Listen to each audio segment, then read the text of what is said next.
साथियों, प्यारा हिंदुस्तान न्यूज 24/7 में आपका स्वागत है। मैं हूं आपका अपना पत्रकार कड़क सिंह और आज स्टूडियो में हमारे साथ मौजूद हैं डॉक्टर दीपक राठी जी। डॉक्टर साहब नमस्कार। नमस्कार, आपके दर्शकों को नमस्कार सर, थैंक यू। और आज का हमारा जो टॉपिक है डॉक्टर साहब के साथ हम चर्चा करेंगे। आज का हमारा चर्चा का विषय रहेगा कोरोना वैक्सीन के बारे में। डॉक्टर साहब कुछ कहना चाहते हैं तो हम कोरोना वैक्सीन की जानकारी अपने दर्शकों तक डॉक्टर साहब के माध्यम से पहुंचाना चाहते हैं। तो सर, कोरोना वैक्सीन पूरे देश में एक अभियान शुरू हो गया है कि कोरोना वैक्सीन लगनी शुरू हो गई है और काफी लोगों को लग भी चुकी है। पर इसके बारे में जो भ्रांतियां हैं, कुछ लोग कहते हैं कि ये सेफ है, कुछ लोगों का कहना है कि नहीं अनसेफ है। तो इसके साइड इफेक्ट, इसके फायदे नुकसान, मेरिट डिमेरिट्स क्या है सर, आप बताएंगे हमारे दर्शकों को। जब हमें कोरोना का पता चला मीडिया के माध्यम से, हमारी पूरी दुनिया को पता चला। हाँ जी। वो लगभग भारत में तो शायद 22 मार्च के बाद लॉकडाउन हुआ था। हाँ जी, हाँ जी, 22 या के बाद। 23 और ये दिसंबर में वहाँ से हुआ था, वुहान शहर से। अब जब इन्होंने कह दिया कि बीमारी आ गई, अब बीमारी का इतनी जल्दी आप वैक्सीन कैसे ले आए? कौन से डॉक्टर ने उस वैक्सीन की खोज की, उसका नाम ये बिल्कुल नहीं बता रहे। ये बिल्कुल नहीं बता रहे कि इस वैक्सीन में क्या केमिकल है। कोई चीज बनाओगे आप, उसके अंदर जो चीज डाला है वो तो आपके राइट है ना पूछना। वो चीज इन लोगों ने कहीं नहीं बताई। रामदेव जी पे भी उठा था ये मुद्दा कि जो वो प्रोडक्ट बनाते हैं तो उस पे लिखा नहीं होता कि क्या क्या है इसके। हाँ, वो तो अब आप साल्ट वगैरह वही बात करें। हाँ बिल्कुल, आपके कंज्यूमर जो राइट हैं, आप इसको कंज्यूमर राइट जब आप बेचोगे तो ये कंज्यूमर में भी आ जाना चाहिए। तो क्या उसमें लिखा हुआ नहीं है? कुछ नहीं बता रहे, कुछ भी नहीं बता रहे। ना ये बता रहे कि कौन से डॉक्टर ने ये वैक्सीन की खोज की है, वैज्ञानिक ने। हाँ, अच्छा, किसी ने नहीं, है ना, कोई भी नहीं बताया। जब आपने किसी की खोज ही नहीं हुई है, और अब जब वैक्सीन बनाने का एक नियम है कि कम से कम वो 2 साल तक पशुओं पे उस पर खोज होगी, उसके बाद वहां से रिजल्ट जब अच्छे आएंगे, जब 1 साल मनुष्य पे खोज होगी, और उसके बाद वो मार्केट में आएगी कि जब वो सेफ हो जाए 100%। आज के दिन कोई डॉक्टर ये नहीं कह रहा कि इसके 100% ये सेफ है। 100 क्या, 90% भी नहीं कह रहा। और ये जो कह रहे हैं ना, जो जीतबाजी में या कंपटीशन में लगवा रहे हैं कि हमें कुछ नहीं हुआ, जबकि पीछे कईयों की मौतें हुई है।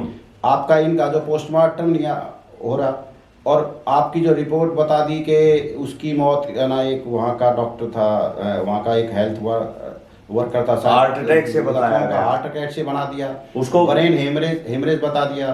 उनको वैक्सीन लगी। ब्रेन हेमरेज एकदम कैसे होगा? हार्ट अटैक एकदम कैसे होगा? वो तो एकदम ही होता है सर। नहीं, हार्ट अटैक एकदम हो रहा, लेकिन वैक्सीन के बाद कैसे हो गया? हार्ट अटैक की पहले की रिपोर्ट क्या थी? हार्ट अटैक जिसको भी है उसको पहले से कोई ना कोई बीमारी तो रही है ना। तो आपका क्या मानना है कि वैक्सीन से हुआ उसको? हाँ बिल्कुल, वैक्सीन से हुआ आपको। और दूसरी बात, आपको वैक्सीन लगवाने की जल्दी क्या है? हर व्यक्ति को वैक्सीन लगवाने की जल्दी क्या है? क्योंकि कोरोना है सर। कोरोना कहाँ है? कौन सा आदमी? आप इतना घूमते हो पत्रकारिता में, इतना घूमते, कोई आदमी आपने कोई उसके सिम्टम्स ऐसे देखे हो, चलते चलते गिर गया हो, चलते चलते मर गया हो, आप उठा के लेके गए हो, आपकी वो है ना बीट बनी हो, आपकी नहीं, ऐसा आपका तो कोई वो बना, स्कूप बना हो, कोई लेके गए हो, है कोई? नहीं, ऐसा तो कुछ उससे ज्यादा तो इस देश में टीबी से मर रहे हैं, उससे ज्यादा इस देश में कैंसर से मर रहे हैं, भूखमरी से भी मर रहे हैं। भूखमरी तो है ही है, भूखमरी तो सबसे पहले है ही है। लेकिन ये जो बीमारियां हैं हमारे यहाँ तो फिर भी भूख से तो नहीं मरेगा। हरियाणा और पंजाब में भूख से तो नहीं मरेगा कोई। ये तो आपने कोरोना काल में देख लिया होगा। लेकिन इनको क्या जल्दी है? अभी मैंने इसी मामले में आरटीआई लगाई है। अच्छा, इसी मामले में मैंने आरटीआई लगाई है। किस चीज के बारे में? यही कोरोना वैक्सीन पे। अच्छा, कि इसमें क्या केमिकल एनालिसिस है, क्या इससे कोई साइड इफेक्ट हुआ तो वो कंपनी आपको हर्जाना देगी? किस डॉक्टर के प्रिस्क्रिप्शन से ये वैक्सीन लग रही है? आपको अगर सिर में दर्द हो जाए, मेरे सिर में दर्द हो जाए, as a rule medical act के अनुसार मैं अगर कोई दवाई लेने जाऊंगा तो मैं स्टोर फार्मासिस्ट मुझे बगैर किसी डॉक्टर के प्रिस्क्रिप्शन से कोई दवाई देगा नहीं। ये इन्हीं का नियम है। तो बगैर डॉक्टर के प्रिस्क्रिप्शन के वैक्सीन कैसे लगा रहे हैं, हमें ये नहीं आ रहा समझ में।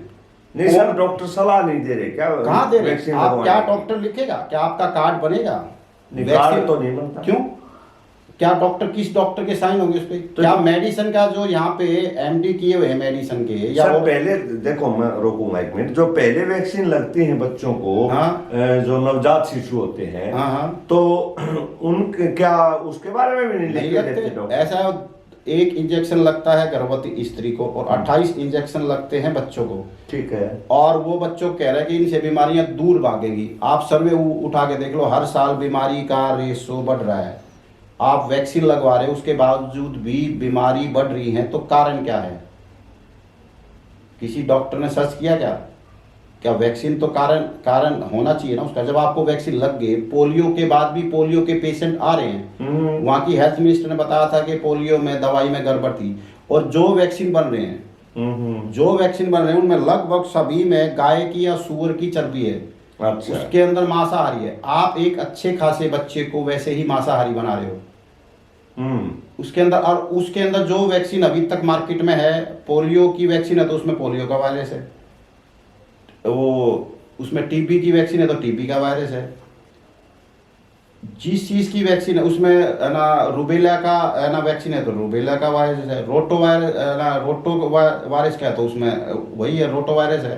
तो आपके पास ये क्या साइंटिफिक प्रूफ है कि वो आपके अंदर जिस चीज का वायरस डाल रहे हो वो अंदर आपको एंटीबॉडी बनाएगा? आप एक अच्छे वाले बच्चे को, वो एक उसका लगता है डीटीपी का टीका, अच्छे वाले बच्चे को 3-4 दिन तक उसका खेलना वेलना बंद करवा देते हो। उसको, उस बच्चे को बुखार होता है, गारंटीड वो बुखार होता है, अच्छा बड़ा खेलता बच्चा। आपके हमारे माँ बाप, उन बच्चों के माँ बाप, वो अच्छे खासे बच्चे को खेलता खेलता है ना बीमार कर देते हो। ये क्या बात है भाई वैक्सीन की? और जिन बच्चों ने, आज के दिन हमारे से बहुत से लोग मिलते हैं जिनके बच्चों ने वैक्सीन नहीं लगवाया वो आज हेल्दी हैं, और जिन लोगों ने वैक्सीन लगवाया है वो आज ज़्यादा कमज़ोर हैं। सर आपने तो पूरा साइंस पे ही सवाल उठा दिए, इस देश के डॉक्टरों पे सवाल उठा दिए, इस देश की जो सरकारें हैं उन पे सवाल खड़े कर दिए। आपने तो पूरी तरह से वैक्सीन को एक तरह से नकार ही दिया। आपको वैक्सीन किस लिए चाहिए जब आप हेल्दी सर हो? प्रोटेक्शन के लिए चाहिए किस ना। लिए? जब आप हेल्दी हो, जब आप पहले से हेल्दी हो, आपको कोई बीमारी ही नहीं है। अगर वो हो जाए आने वाले टाइम में, इस हो बात की सकती क्या है। गारंटी है कि वो वैक्सीन आपको बचाएगा? कोई डॉक्टर लिख के दे रहा है? आज तक हमें एक भी डॉक्टर ही बता दो कि इसने बच्चों के लिए कोई कहा हो, उसको वो लिख के नहीं तो देता। सर आपका उसका एक कार्ड बना देते हैं, कार्ड पे एक दो लेकिन वो है ना, उसको लिख के तो देते नहीं कि ये आप वैक्सीन लगाओ। लिख के नहीं देते क्यों नहीं डॉक्टर देते साहब? भाई? आपका क्या मानना है? क्या जो वैक्सीन लग रही है व्यर्थ में है? हाँ, व्यर्थ में। इनका कोई फायदा नहीं है। कोई फायदा नहीं इनका। अगर ये ना मैं लगाई आपके- जाए, आप चेचक का टीका या दूसरा जो भी हाँ, है, बिल्कुल नहीं। तो अगर ये ना लगाई जाए तो क्या वो बीमारियां नहीं होंगी? ये गारंटी देते हो आप? किसको? क्या वो जनता डॉक्टर, को। वो डॉक्टर देते हैं कि लगने के बाद ये बीमारियां नहीं होगी? मैं तो एमबीबीएस फील्ड का नहीं हूँ। हमारे पास तो हम एज ए मीडिया स्टूडेंट हम लोगों से बात करके स्टडी कर रहे हैं कि हर साल बीमारियां बढ़ रही हैं।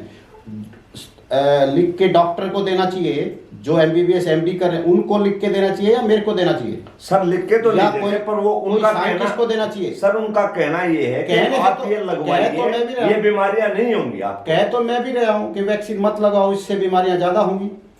और वो ये कह रहे कि लगवाओ तो बीमारी होंगी नहीं। तो हो रहा, आपके सामने देख लो, हर साल कितने पेशेंट बढ़ रहे हैं। आप मेडिकल से डेटा उठा लो, हर रोज वहां कम से जिस कम 2 या बीमारी 3 मौतें हो रही होंगी। सर जिस बीमारी की वैक्सीन लग रही है वही उस बीमारी बीमारी के मरीज बढ़ रहे हैं। बढ़ रहे हैं, बिल्कुल बढ़ रहे हैं। आप वो आपको अच्छा। डॉक्टर, आपकी पूरी रिसर्च आपको बताई नहीं जा रही। तो ये हमारे दर्शकों के लिए एक नई जानकारी डॉक्टर साहब दे रहे हैं कि भाई जिस चीज की वैक्सीन हमारे देश में लग रही है उसके मरीज बढ़ रहे हैं। और बढ़ रहे हैं, बढ़ नहीं रहे।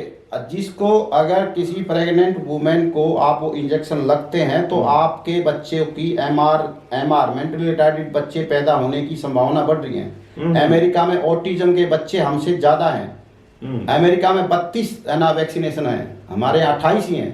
अच्छा अच्छा। हाँ, और आप उठा के देख लो जो एमआर के आप स्कूल खुल रहे हैं, आपके रोहतक में ही मेंटली रिटार्डेड बच्चों के स्कूल कम से कम 5-6 होंगे। हैं, बिल्कुल है। ठीक है, 2 तो आपके सरकार से ही हैं। हाँ जी। एक तो रेड क्रॉस का है, क्या बोलते हैं उसको, सरवण। हाँ। और दूसरा सिरतार है, सिरतार और एक अर्पण है। अर्पण है, 3 स्कूल है। 3 और तो ये स्कूल, ये बाकी 3 स्कूल तो सरकारी हैं।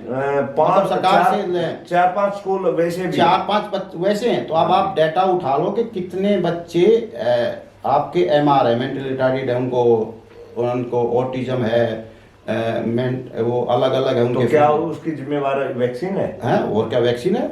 उससे पहले आपको आपके जो है हमारे दादाजी, उस टाइम में कोई हमने बावला बच्चा दिखता था, कोई दिखता था, उसी का गांव में नाम होता था कि भाई वो फलाने बावले के वहाँ है, वो है, वो बेचारा एमआरआई होता था। आज के दिन तो आप उठा के देख लो, ऑटिज्म के तो हर है उसमें है। आज ज्यादा हो रहे हैं बच्चे, तो कम से कम 20-22% किसी में माइल्ड होगा, किसी में ज्यादा होगा।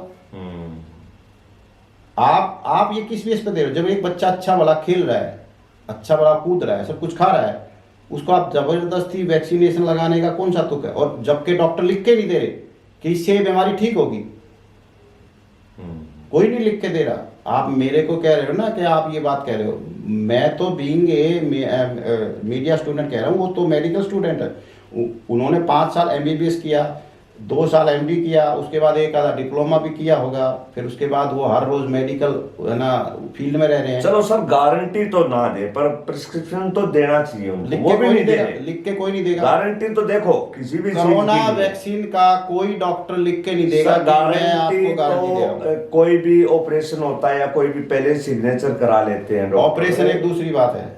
अब आप मान लिया एक्सीडेंट हो गया कहीं आपके हाथ पर, उसमें एक दूसरी बात चलो, है। मैं वो एक बुखार आपका नॉर्मल आप लीजिए, बुखार की अगर टेबलेट उसमें तो लिख के देता है कि देता है आप उसमें। ये टेबलेट खाओ, हाँ, ये क्या खाओ। ये ठीक हो जाएगा, ऐसे लिख के देगा डॉक्टर।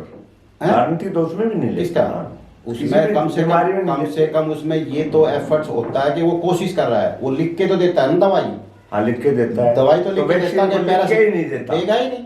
अच्छा, आप अभी वैक्सीन है, जाके लिखवा के प्रिस्क्राइब करवा के आप ना देख लो कौन सी। अभी 2 है वैक्सीन। हाँ जी, हाँ जी। एक तो आदि पूनावाला की वैक्सीन है, और दूसरी कोवैक्सीन है भारत बायोटेक की। दोनों प्राइवेट कंपनियां हैं। और आदि पूनावाला ने तो अपनी प्रेस कॉन्फ्रेंस में खुद बोला है कि मैंने मार्च अप्रैल में 5 करोड़ डोज बना ली थी 2020 में। 20 में ही उसने खुद बोला, मार्च अप्रैल में, जबकि कोरोना की अप्रैल मई में उसने 5 करोड़ डोज बना के रख ली थी। वाह जी वाह। जबकि मार्च में आया है यहाँ पे कोरोना, मार्च के बाद लॉकडाउन हुआ। अरे भाई, तूने कैसे बना ली लॉकडाउन के दौरान? सर, एडवांस है जमाना। नहीं, एडवांस है तो किसके भी आप पे बना ली? किसने आपको कहा था? इसका मतलब आपको पता था कि मेरी वैक्सीन है ना सर्टिफाइड हो जाएगी, मेरी वैक्सीन बिकने के लिए तैयार है ना, मार्केट में मेरे को सरकार दे देगी परमिशन। ये तो पहले ही बना ली। और आज आदि पूना के स्टोर में कुछ दिन पहले आग भी लगी। आग लगने का क्या कारण है? लगाई ना खुद उसने, उसकी कोई जांच नहीं होगी। ऐसे कैसे आग है ना लग जाएगी? इतनी बड़ी बिल्डिंग का मालिक, इतनी बड़ी कंपनी का मालिक, उसके पास क्या आग बुझाने के, आग से बचाव के संयंत्र नहीं थे क्या? वहाँ पे बाकी दवाइयाँ रिसर्च हो रहा था, वहाँ 5 लोग मर गए, उसका ये नहीं बताया कि वो साइंटिस्ट थे, कौन थे, क्या थे। तो डॉक्टर साहब, आपका क्या मानना है? सीधी स्पष्ट बात। मेरा सीधा ही मानना है कि वैक्सीन लोगों को नहीं लगवानी, वैक्सीन नहीं लगवानी चाहिए, बिल्कुल नहीं। इसका कोई फायदा भी नहीं है, कोई फायदा नहीं है। आप अच्छा खाओ, अच्छा घूमा फिरो, और आयुर्वेद की तरफ जाओ। और देश का सबसे बड़ा दुर्भाग्य ये है कि आप कोरोना एक ऐसी बीमारी दुनिया में आई जिसका इलाज आयुर्वेद डॉक्टर और होम्योपैथिक डॉक्टर कर ही नहीं सकते। उनको उसके इलाज करने की परमिशन ही नहीं दी, जबकि आयुष डिपार्टमेंट पूरा बना रखा है। नहीं कर वो उसके काबिल नहीं है, या परमिशन नहीं दी, काबिल तो है। अच्छा, कोरोना एक सिंपल सा जुकाम है ना कि वो कर नहीं सकते, कर ही नहीं सकते, उनको परमिशन नहीं दी। ये बताइए। कोरोना सिंपल सा एक जुकाम है, नॉर्मल सा बुखार जुकाम जो आम होता है, जब भी मौसम चेंज होता है, कोई बहुत बड़ी बीमारी थोड़ी है। लेकिन जब आपका आयुष डिपार्टमेंट इतना बड़ा बना दिया, अलग उसका मंत्री बैठा है, और उस डिपार्टमेंट के डॉक्टर्स को जो दुनिया भर के है ना, कम से कम यहाँ पे 300 के आसपास शायद मेडिकल कॉलेज हों आयुर्वेद के उसके, उन डॉक्टर्स को इसके इलाज करने की परमिशन ही नहीं है, सिर्फ एलोपैथ को है। तो ये थे डॉक्टर दीपक राठी जी, जिन्होंने बताया कि कोरोना का इन्होंने तो सभी वैक्सीन को एक तरह से फेल कर दिया कि भाई कोई भी वैक्सीन हमें लगवाने की जरूरत नहीं है, क्योंकि कोई भी डॉक्टर प्रिस्क्रिप्शन नहीं देता, कोई सलाह परामर्श नहीं देता कि ये वैक्सीन कोई लिख के नहीं देता। और दूसरा इन्होंने बताया कि ये वैक्सीन लगवाने के बहुत गंभीर और दुष्परिणाम होते हैं, इसलिए हमें नहीं लगवानी चाहिए। डॉक्टर साहब इस जानकारी के लिए बहुत बहुत धन्यवाद।